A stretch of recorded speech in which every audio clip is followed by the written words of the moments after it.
Hello बच्चों, कैसे हैं आप सब। उम्मीद करता हूँ सब बच्चे बढ़िया होंगे। तो स्वागत है आज फिर से आपका एक और नई क्लास में जीके जीएस की। ठीक है, तो स्पेशल जीके जीएस को आपको पता है हम लेके चल रहे हैं। सभी बच्चे आ जाइए क्लास में, लाइव जुड़ जाइए। ठीक है, हम जल्दी से जो अपने क्लास शुरू करें। तो टॉप 20 सीरीज लेके चल रहे हैं 20 क्वेश्चंस के बेस पे। ठीक है, तो चलिए जल्दी से क्लास को जो है हम आज की शुरू करते हैं। उससे पहले सभी बच्चे जो अपने साथ नए हैं, ठीक है, अगर आपको पढ़ाया हुआ अच्छा लगता है, समझ आता है, तो चैनल को सब्सक्राइब कर दीजिएगा याद से, और वीडियो को हो सके तो लाइक भी कर दीजिएगा। तो चलते हैं हमारे आज के सबसे पहले क्वेश्चन के ऊपर। सबसे पहला क्वेश्चन, आवाज़ वगैरह एक बार बता दीजिए, सब क्लियर है, आवाज़ आ रही है आप सभी को, कोई वॉल्यूम में वॉइस में कोई इशू तो नहीं। जल्दी से यस नो करके बता दीजिए एक बार।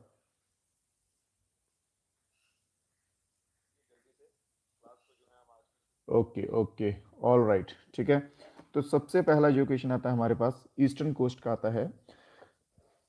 The eastern coast of India is known as, Bharat के पूर्वी तट को क्या कहा जाता है। ठीक है, तो क्वेश्चंस जो है मेरे भाई इंग्लिश में भी हैं और हिंदी में भी हैं। ठीक है, ऑप्शंस की बात थी तो मैंने आपको लास्ट डे ही व्हाट्सएप पे अपडेट दे दिया था कि नए पैटर्न्स में जो है वो पीडीएफ आ रहे हैं, तो उसी बेस पे अब हम आपको आगे क्लासेस करवाएंगे। ठीक है, तो ईस्टर्न कोस्ट की बात की जाए तो ईस्टर्न कोस्ट को क्या कहा जाता है। ठीक है, तो देखिए ईस्टर्न कोस्ट सबसे पहले मैं आपको बता दूं।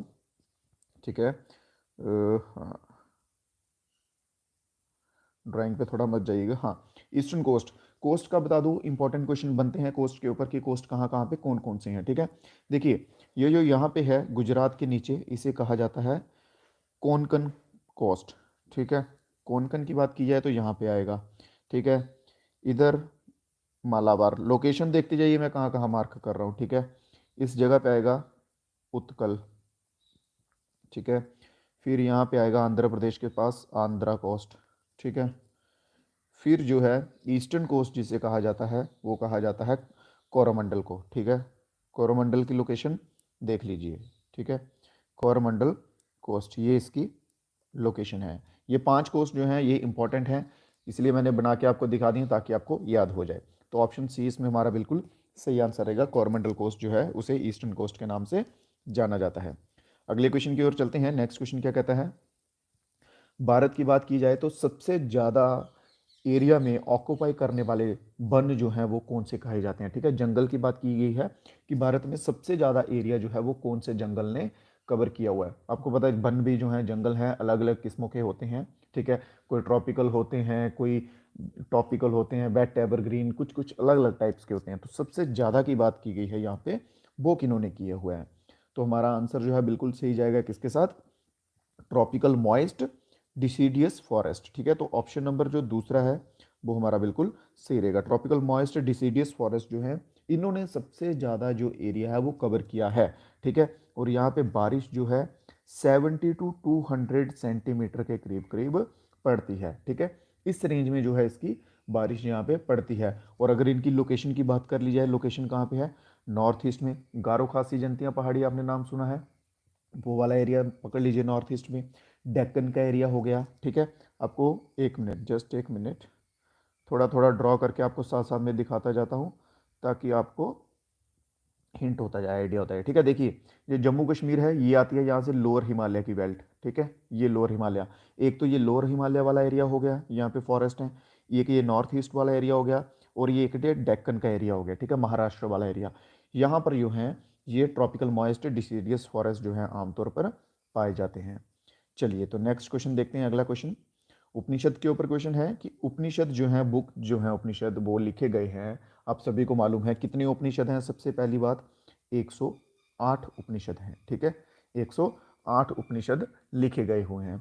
और ये पूछा गया कि उपनिषद जो है वो किसके ऊपर आधारित हैं। ठीक है, क्या वो लॉ के ऊपर है, कानून है, फिलॉसफी है, धर्म के ऊपर है, या फिर योगा के ऊपर है। तो उपनिषद जो है मेरे भाइयों, हमारा इसमें बिल्कुल सही आंसर क्या जाएगा, फिलॉसफी के ऊपर। ठीक है, उपनिषद किसके ऊपर बेस्ड है, फिलॉसफी के ऊपर। सभी बच्चे ट्राई कीजिए, कमेंट बॉक्स आपके लिए खुले हैं। ठीक है, जो जो आपको आंसर्स आते हैं वो आंसर देते जाइए। ठीक है, डजेंट मैटर आपको आंसर सही आ रहा है गलत आ रहा है, जस्ट ट्राई कीजिए। ठीक है, मैंने आपको लास्ट डे भी बताया था, ट्राई करने से आपको अगर कोई क्वेश्चन गलत होता तो वो आपके दिमाग में फिट बैठ जाता कि हाँ मुझसे ये क्वेश्चन गलत हुआ था और इसका आंसर ये था। ये चीज़ आप ट्राई करते जाइए साथ साथ में। नेक्स्ट क्वेश्चन की ओर चलते हैं। अगला क्वेश्चन क्या कहता है, फेडरल सिस्टम के ऊपर क्वेश्चन है। क्वेश्चन को ध्यान से पढ़िएगा। The federal system with strong centre, ठीक है, स्ट्रॉन्ग सेंटर जो है ना, बस यही क्वेश्चन है मेन, ठीक है, कि फेडरल सिस्टम की बात की गई है जिसमें स्ट्रॉन्ग सेंटर हो, वो हमने कहाँ से बोरो किया। आप सभी को मालूम है इंडियन कॉन्स्टिट्यूशन जो है वो किस तरह से बना हुआ है। हमने ऑलमोस्ट ऑलमोस्ट जो है सभी से हमने बोरो किया हुआ है, ठीक है, इंडियन कॉन्स्टिट्यूशन अपना। तो बात की जा रही है जहाँ पे स्ट्रॉन्ग सेंटर की, तो ये वाला पोर्शन जो है हमने कहाँ से बोरो किया हुआ है, ठीक है। चलिए, तो ये हमने कहाँ से बोरो किया है, ये हमने किया हुआ है, आंसर आने दीजिए जल्दी से, क्वेश्चन नंबर फोर्थ, कनाडा से, ठीक है। तो ऑप्शन नंबर डी जो है बिल्कुल सही आंसर रहेगा। कनाडा जो है हमारा बिल्कुल सही आंसर रहेगा, ठीक है। कनाडा से हमने बोरो किया हुआ है स्ट्रॉन्ग सेंटर। इसमें क्या होता है कि एक जन ही सभी को, पूरे कंट्री को जो है वो होल्ड करेगा, ठीक है, एक जन पूरी कंट्री को होल्ड करेगा, वो होता है स्ट्रॉन्ग सेंटर का सिस्टम। चलिए नेक्स्ट क्वेश्चन पे चलते हैं। अगर मेरे भाई कोई क्वेश्चन आपको समझ ना आए, किसी क्वेश्चन में कोई प्रॉब्लम हो, ठीक है, तो आप बता दीजिएगा कमेंट बॉक्स में, कमेंट नीचे खुला है आपके लिए, ठीक है, तो वहाँ पे आपको डेफिनेटली जो है क्वेश्चन समझाया जाएगा। तो नेक्स्ट क्वेश्चन है, क्वेश्चन नंबर फिफ्थ, क्या कहता है, 84th अमेंडमेंट की हम बात कर रहे हैं, ठीक है, 84th अमेंडमेंट।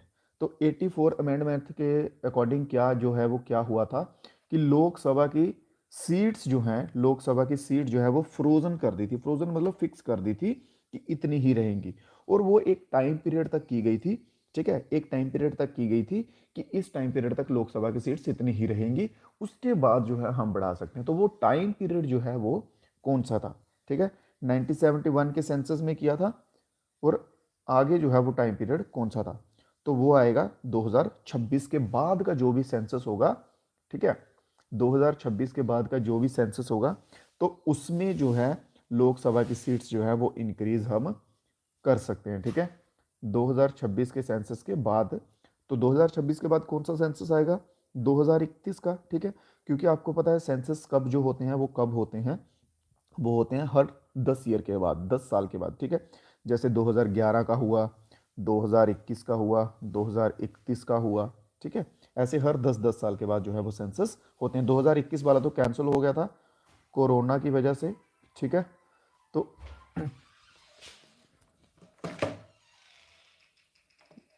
2021 वाला जो है वो कैंसिल हो गया था कोविड की वजह से, ठीक है। तो अब जो नेक्स्ट सेंसस है वो होगा 2031 में। चलिए नेक्स्ट क्वेश्चन की तरफ चलते हैं। Next question, question number six हमारा क्या कहता है, which foreign country is closest to Andaman island. Andaman island के सबसे क्लोज जो है वो कौन सी कंट्री रहती है, ठीक है, सबसे क्लोजेस्ट कंट्री। आपको फर्स्ट ऑफ ऑल लोकेशन मालूम है अंडमान निकोबार की, ठीक है, अंडमान आइलैंड जो है वो कहाँ पर है, ठीक है, अंडमान आइलैंड की लोकेशन आपको मालूम होनी चाहिए।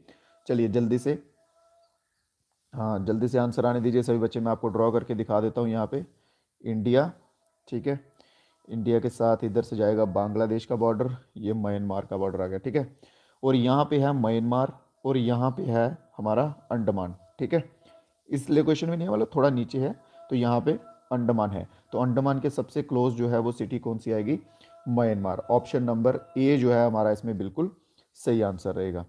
अगले क्वेश्चन की ओर चलते हैं। क्वेश्चन नंबर सेवंथ क्या कहता है, where did Gautam Buddha delivered his first sermon known as Dharma Chakra परिवर्तन।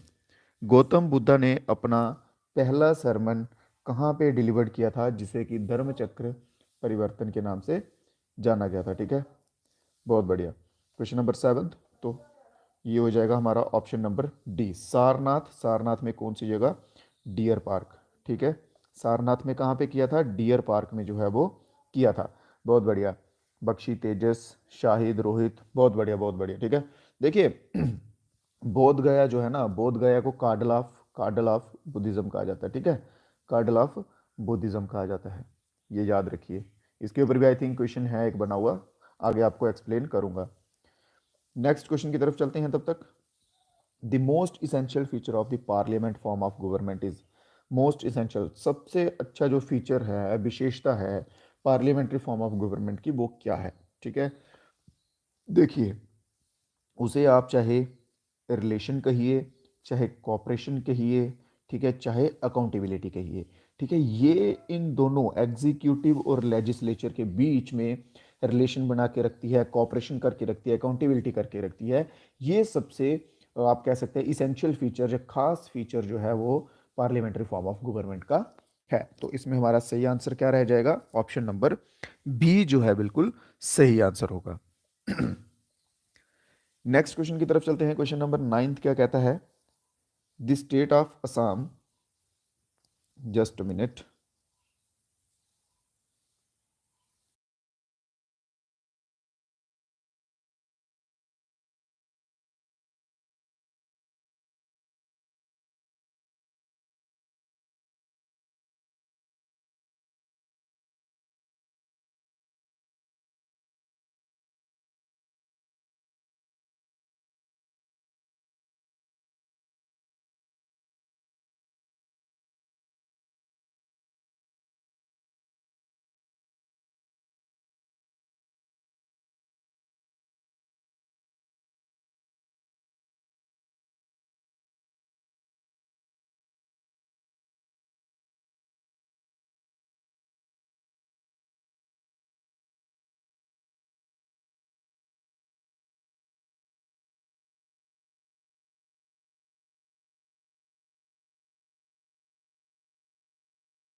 नेक्स्ट क्वेश्चन क्या है? क्वेश्चन नंबर 9 हम देखते हैं।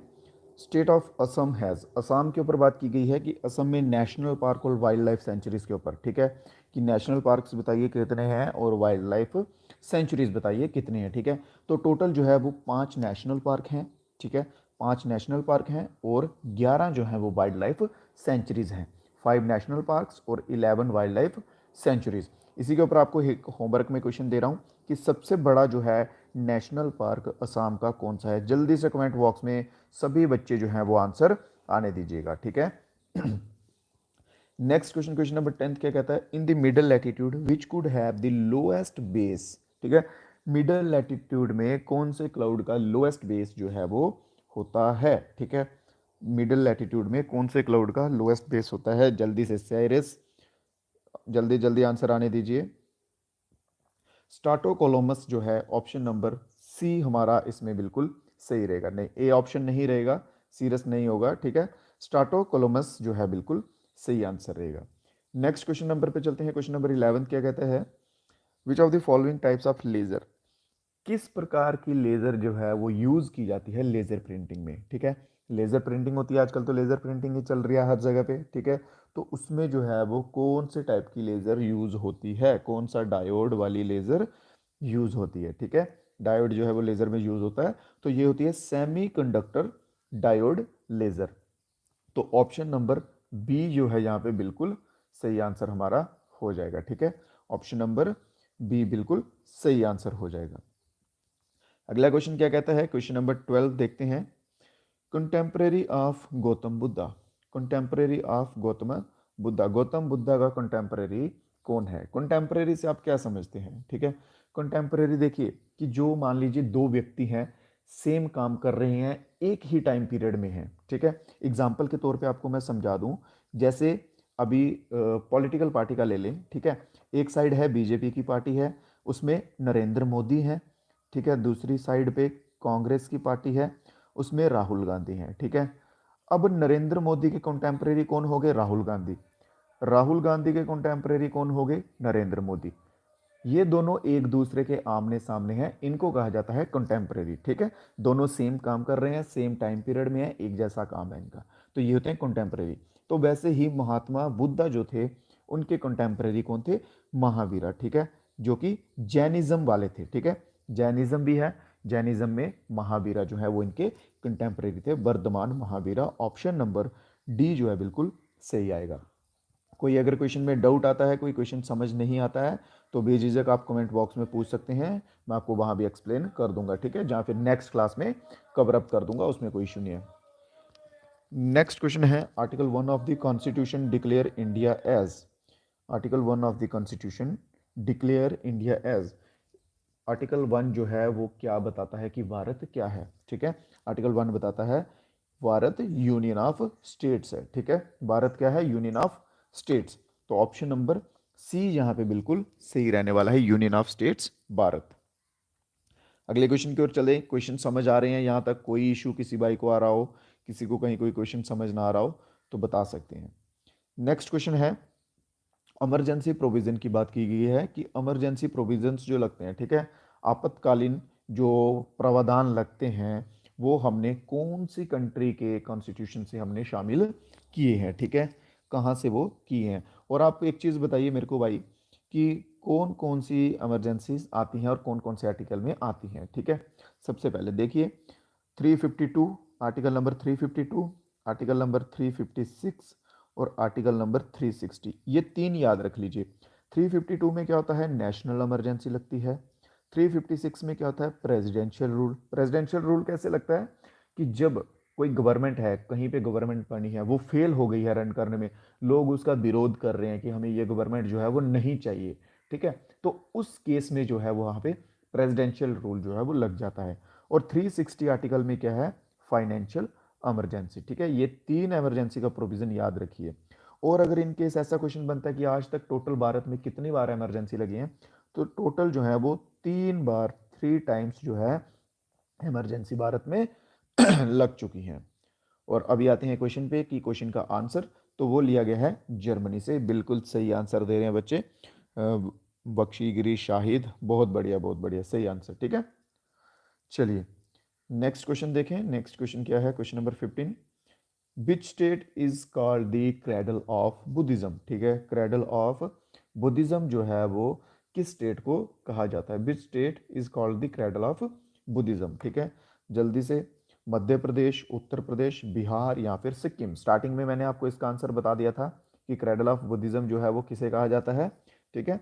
तो क्रेडल ऑफ बुद्धिज्म कहा जाता है बिहार को, ठीक है, किसे कहा जाता है, बिहार को। और बिहार में कौन सी जगह है जिसे क्रेडल ऑफ बुद्धिज्म कहा जाता है, बोध गया।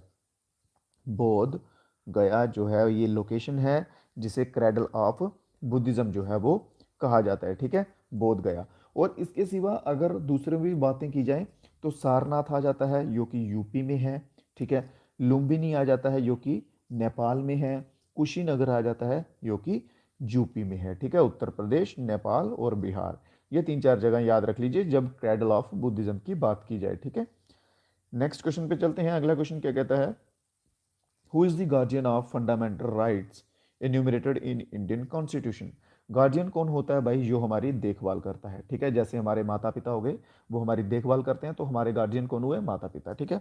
तो यहाँ पे पूछा गया है कि भारतीय संविधान में जो हमारे फंडामेंटल राइट्स हैं, जो हमारे मौलिक अधिकार हैं, उनकी जो है वो देखभाल कौन करेगा, ठीक है। तो उनकी देखभाल करेगा प्रेसिडेंट करेगा क्या, कॉन्स्टिट्यूशन, सुप्रीम कोर्ट या पार्लियामेंट। जल्दी से आप सभी भी आंसर आने दीजिए, ठीक है। तो उनकी देखभाल जो है मेरे भाइयों वो करेगा सुप्रीम कोर्ट, ठीक है, सुप्रीम कोर्ट जो है उनकी देखभाल करेगा। ये आएगा आर्टिकल 32 के अंदर, ठीक है, आर्टिकल 32 के अंदर, जिसे हम कहते हैं constitutional remedies, right to constitutional remedies, article 32 को कहते हैं। ये मोस्ट इंपॉर्टेंट आर्टिकल बन जाता है, ठीक है। इसके आने के चांसेस जो है वो आप कह सकते हैं बहुत ज़्यादा हो जाते हैं। तो आर्टिकल 32 में क्या होता है, रिट्स होते हैं 5, 5 रिट्स होते हैं, नाम याद रख लीजिएगा, ठीक है, जल्दी जल्दी बोलूंगा, आप लिख लीजिए या स्क्रीनशॉट ले लीजिएगा। हैबियस कॉर्पस आएगा एक, ठीक है, एक आएगा प्रोहिबिशन, ठीक है, फिर उसके बाद एक आएगा सर्शरी आएगा, फिर आएगा मैंडेमस और फिर आएगा क्योब्रंटो। ये 5 याद रख लीजिएगा। नेक्स्ट किसी क्लास में आपको ये एक्सप्लेन करके भी बता दूंगा जब कॉन्स्टिट्यूशन के ऊपर हम विस्तार में पढ़ेंगे, ठीक है। तो आर्टिकल 32 हमें आज़ादी देता है कि हम सुप्रीम कोर्ट में जा सकते हैं। तो हमारा आंसर रहेगा supreme court, option number C. Police वाले नहीं सुनते, कोई बात नहीं, कोई नहीं सुन रहा कोई बात नहीं, तुम सीधा भाई सुप्रीम कोर्ट में चले जाओ कि ऐसा ऐसा हुआ है, कोई मेरी नहीं सुन रहा है, सुप्रीम कोर्ट फिर उसके ऊपर फैसला करेगा, ठीक है। चलिए क्वेश्चन नंबर 17 क्या कहता है, एजुकेशन जो है वो कौन सी लिस्ट में आती है, ठीक है। The item education belongs to union list में आती है, स्टेट लिस्ट में आती है, कंकरेंट लिस्ट में या फिर रेसिडुअरी सब्जेक्ट्स में जो है एजुकेशन आती है, ठीक है। तो मेरे भाइयों एजुकेशन किस में आती है, concurrent list, option number C. Education किस में आएगी, concurrent list, option number C में जो है वो आएगी, बिल्कुल सही। नेक्स्ट क्वेश्चन देखते हैं। क्वेश्चन नंबर 18 क्या कहता है, क्वेश्चन नंबर 18 है कि पोटेशियम परमैंगनेट जो है वो यूज किया जाता है ड्रिंकिंग वाटर को प्योरीफाई करने में, ठीक है। पर क्यों, क्वेश्चन है कि क्यों, इन्होंने बता दिया कि ये पोटेशियम परमैग्नेटम यूज किया जाता है, पर क्यों किया जाता है, क्योंकि ये क्या करता है, ये आयरन हो गया, मैग्नीशियम हो गया, हाइड्रोजन सल्फेट हो गया, उन सभी को सॉलिड पार्टिकल में कन्वर्ट कर देता है और उन्हें पानी से आउट कर देता है, या आप कह सकते हैं फिल्टर आउट कर देता है, जिससे हमें प्यूरिफाइड वाटर मिलता है, ठीक है। और इसे हम कहते हैं ऑक्सीडाइजिंग एजेंट या फिर क्लींजिंग एजेंट, क्लींजिंग एजेंट, ठीक है, समझ गए। तो ये हमारा ऑप्शन नंबर सी इसमें बिल्कुल सही रहेगा। नेक्स्ट क्वेश्चन की तरफ चलते हैं। नेक्स्ट क्वेश्चन क्या कहता है, the first law officer of the government of India is, Bharat का प्रथम विधि अधिकारी जो है, लॉ ऑफिसर जो है वो कौन होता है, ठीक है। ऑफिसर्स में सबसे हाईएस्ट श्रेणी पे कौन होता है, तो वो होता है attorney general of India, attorney general of India. और अटॉर्नी जनरल ऑफ इंडिया पे मैं आपको होमवर्क दे रहा हूँ कि अटॉर्नी जनरल ऑफ इंडिया जो है इसका अपॉइंटमेंट कौन करता है, अटॉर्नी जनरल ऑफ इंडिया का अपॉइंटमेंट कौन करता है, ठीक है, कौन करता है। जल्दी से सभी बच्चे आंसर आने दीजिए कमेंट बॉक्स में। तो तब तक हम चलते हैं नेक्स्ट क्वेश्चन पे आज के, और लास्ट क्वेश्चन रहेगा आज की क्लास का, 2020 क्वेश्चन की सीरीज चल रही है। इस क्वेश्चन को ध्यान से समझ लीजिएगा, इसमें आपके 4-5 क्वेश्चन कवर करवा दूंगा एक ही क्वेश्चन में। यहाँ पे उन्होंने पूछा है कि कौन सा जो कंट्री है भारत का पड़ोसी जिसके साथ भारत की सबसे बड़ी सीमा जो है वो लगती है, ठीक है। Which one of the following country has the longest international boundary with India, सबसे बड़ी सीमा भारत के साथ किसकी लगती है। सबसे पहले तो हम नाम लिख लेते हैं, बांग्लादेश आ गया भाई एक, शॉर्ट शॉर्ट में लिख रहा हूं, साथ में बोल रहा हूं, ठीक है। फिर बांग्लादेश के बाद आ गया चाइना, चाइना के बाद आ गया पाकिस्तान, ठीक है। पाकिस्तान का बड़ा लिख दिया यार मैंने, एक मिनट, चाइना आ गया, पाकिस्तान आ गया, ठीक है। फिर इनके बाद आ गया नेपाल आ गया, ठीक है। फिर नेपाल के बाद आ गया हमारा म्यांमार, म्यांमार के बाद आ गया भूटान, भूटान के बाद आ गया अफगान, ठीक है। ये कंट्रीज हैं जिनके साथ हमारी इंडिया की बाउंड्री लगती है। और सबसे ज़्यादा बाउंड्री लगती है वो किसके साथ लगती है, बांग्लादेश के साथ। 4096.7 किलोमीटर अप्रॉक्सीमेटली इतनी बाउंड्री जो है इसके साथ लगती है। फिर बात की जाए चाइना की, तो चाइना के साथ लगती है 3488 किलोमीटर की। पाकिस्तान के साथ लगती है 3323 किलोमीटर की। फिर उसके बाद नेपाल की बात आती है 1751 किलोमीटर की लगती है। म्यांमार के साथ लगती है 1643 किलोमीटर की। और भूटान के साथ 699। एंड अफगानिस्तान जो है हमारा 106। सबसे ज़्यादा किसके साथ हुई, बांग्लादेश के साथ, और सबसे कम किसके साथ हुई, अफगानिस्तान के साथ। क्वेश्चन ऐसे भी पूछते हैं कई बार कि सबसे ज़्यादा किसके साथ लगेगी, अब बांग्लादेश आ गया, ठीक है। कितनी लगती है, कितने किलोमीटर की लगती है, ये भी ध्यान रखिए, मैंने आपको ये इसीलिए लिखवाए हैं ताकि आपको ध्यान रहे, क्योंकि क्वेश्चंस में ये ऐसे भी पूछेंगे कि भाई कितने किलोमीटर लगते हैं, क्योंकि कंपटीशन इतना बढ़ रहा है कि आपसे सिंपल क्वेश्चन जो है वो पूछे ही नहीं जाएंगे। ये ध्यान रखिए, थोड़ा घुमा के पूछा जाएगा एग्जामिनर के द्वारा। समझ आ गया ये बात, ठीक है। तो चलिए आज के जो है 20 क्वेश्चन का क्लास था, 20 क्वेश्चन जो है वो कंप्लीट हो चुके हैं। सभी बच्चे एक बार बता दीजिए कि 20 आउट ऑफ जो हैं आपके कितने क्वेश्चंस जो हैं आज की क्लास में ठीक रहे हैं, ठीक है। जल्दी से ईमानदारी के साथ सभी बच्चे कमेंट बॉक्स में बता दीजिए।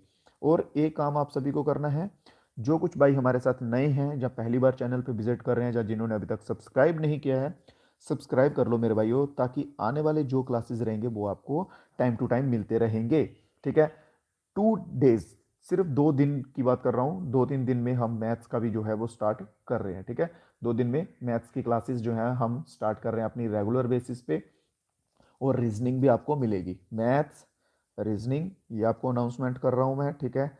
7 या फिर 8 मार्च, ठीक है, से आपको रीजनिंग मैथ्स जो है वो रेगुलर मिलने लग जाएगा। तो सभी दोस्तों के साथ, अपनों के साथ चैनल वगैरह शेयर कर दीजिए, व्हाट्सएप ग्रुप के लिंक दिए रहेंगे नीचे, वो भी आप सभी जो है वो ज्वाइन कर लीजिएगा। वहाँ पे आपको अपडेट जो है वो टाइमली मिलता रहेगा। और पीडीएफ भी वहाँ पे डाल देता हूँ मैं, जो कुछ पीडीएफ्स होते हैं वो डाल देता हूँ, ये वाला पीडीएफ भी डाल दूंगा, कल वाला भी अभी डालता हूँ, ठीक है। तो जल्दी से सब्सक्राइब करना है चैनल को और लाइक करना है। दीजिए इजाज़त, अगर कोई क्वेश्चन है तो बताइए, अदरवाइज़ हम मिलेंगे कल फिर से नए क्लास में। जल्दी से किसी भाई का कोई क्वेश्चन है, कोई डाउट है किसी भाई को?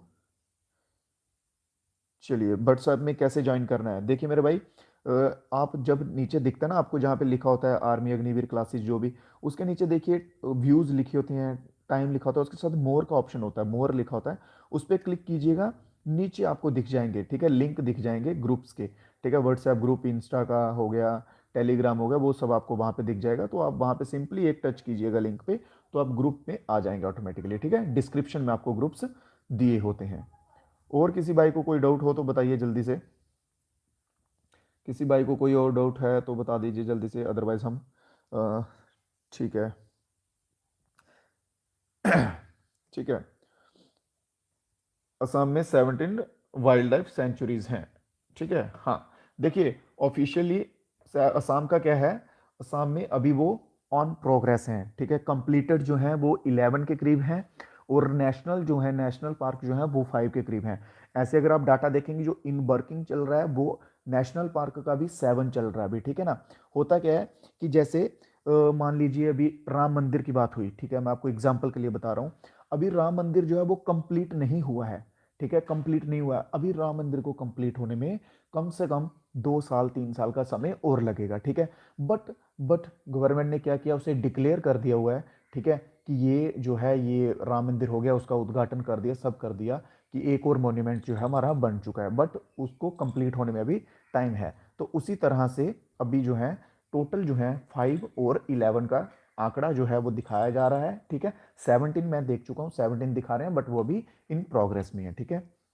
और किसी भाई को कोई डाउट है? हाँ, विकास गिरी, बोलिए विकास।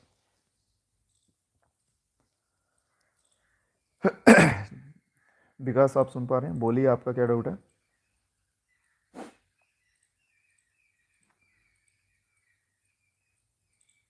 चलिए ठीक है, आप कमेंट कर दीजिएगा आपका जो भी डाउट रहेगा, नेक्स्ट क्लास में हम आपका डाउट कंडक्ट कर लेंगे।